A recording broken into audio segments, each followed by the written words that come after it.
Well, hey there. Welcome back to the People Gardener Podcast. Happy to have you here this week. We're going to talk about growing pains. Something that I'm sure you understand and have experienced is, as a business owner, the need to grow. There's skills that you need to learn. There's programs that you maybe need to look into to try and facilitate having things flow better. There's so many ways for us as human beings that not only we can grow, but it's in our best interest to grow. Last week I was at a conference, a retreat, business owner, my coach, James, at his next level retreat. And 2 solid days. We started at 9 in the morning on Thursday. We went until 10:30 at night. We had a 90-minute lunch break and a 90-minute dinner break. And that was it. And he said, you come in and out as you feel like you're able, but it was all of this inner work. Lots of internal processing, meditating, just sitting in silence and thinking. It was heavy. And then the next day, we started at 9 and we went till 8:30. We had a 90-minute lunch break, but no dinner break. And so we had something to eat after the 8:30. It was so intense, but lots of growth. There's things that I came to understand were holding me back, or I was using as a crutch, let's say, as a reason, as an excuse.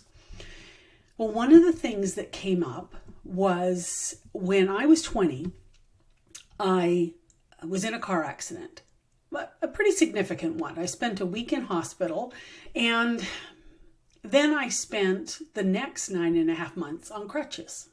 I shattered my leg in 11 pieces just above the ankle. So my ankle's fused. It doesn't bend.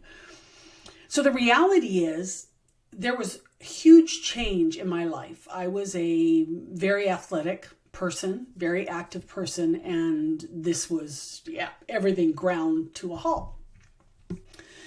But what came up for me in these couple of days is every month I would go in and the surgeon would take I call it a rainbow scan of my bone. He wanted to know, was it healing, the density of it, and could I get rid of these crutches? So every month I went in there with hope in my heart that I was going to be able to get rid of the crutches. And every month it was dashed.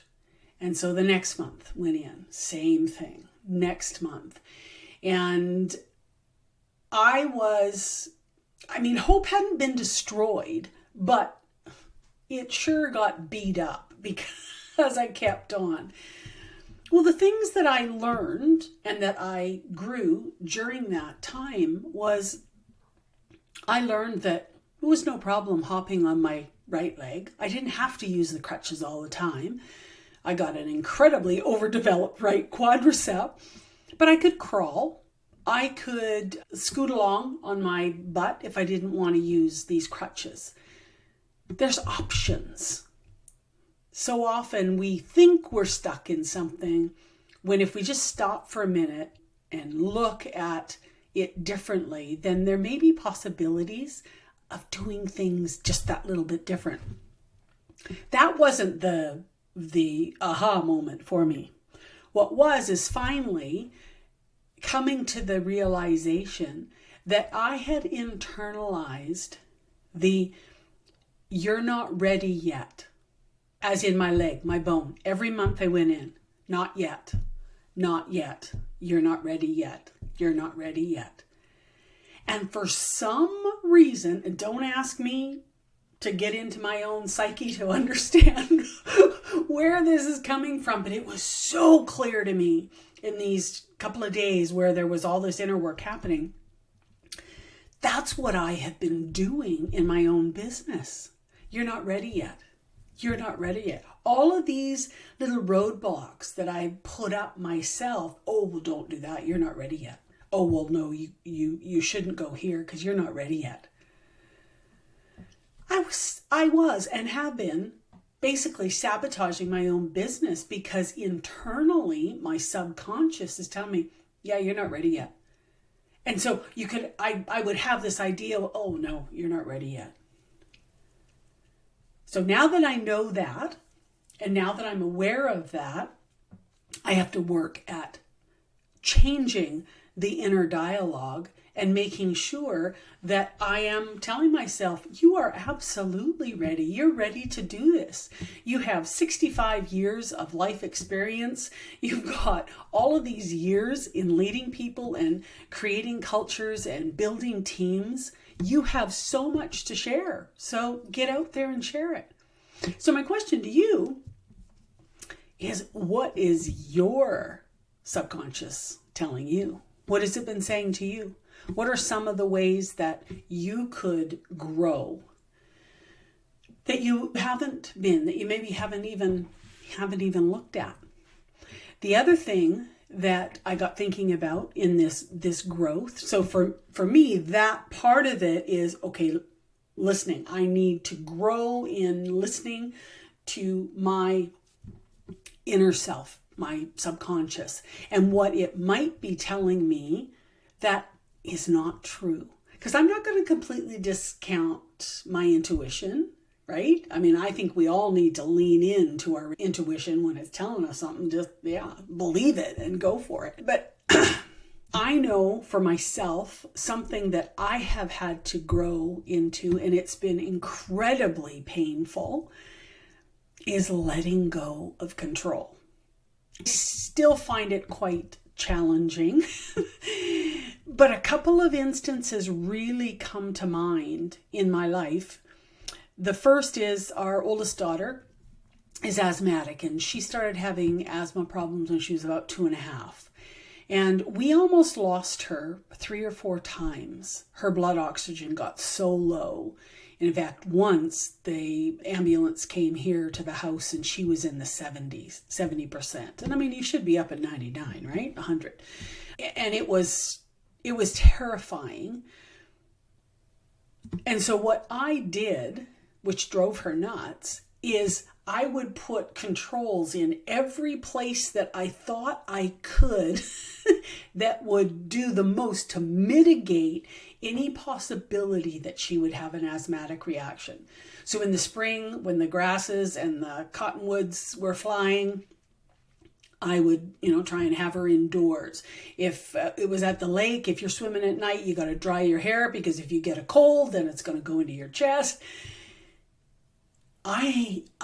Throughout this, and as she grew up, I learned how to just be okay. And working with myself, look, you're 30 minutes from the hospital. She has her inhaler. She has her nebulizer. And things will be okay. But, it's so hard. We have to practice where we need to grow.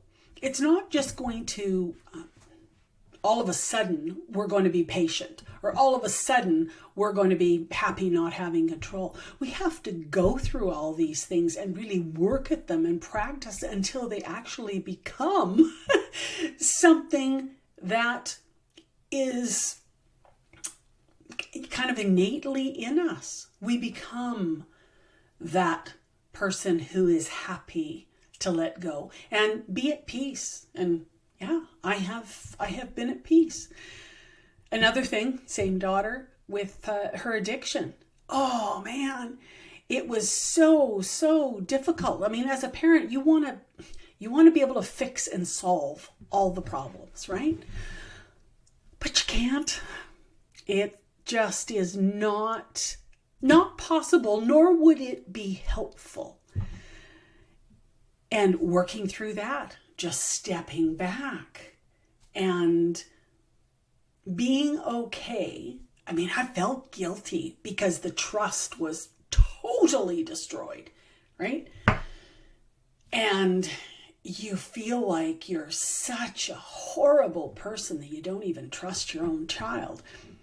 But by not trusting, I was actually helping set a boundary that, as we progressed through it, was helpful for her. We have a wonderful relationship now. She's got 3 kids and beautiful, but it was a process.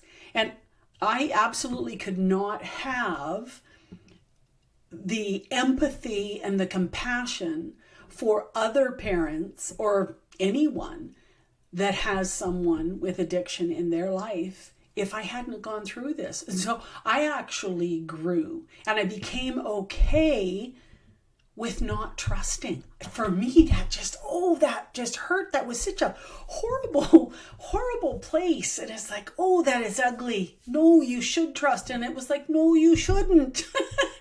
There's evidence that you shouldn't. And getting to the place that you're okay with all of these emotions and thoughts and feelings that you may have judged prior to this situation as being very, very negative, very unkind, and you all of a sudden start judging yourself. Not helpful at all. So my question to you is, are you growing? In order for your business to grow, you have to grow. If you want to move to the next level, whether that's 100,000, 250,000, a million, you are going to have to become the person that can actually handle that size of a business, that number of employees. And so you personally have to grow yourself. And so what are you doing to grow? It was profound, this learning that I had. Yeah. What are you learning? How are you growing? What's your next step? That's it for this week. We'll talk to you again next week.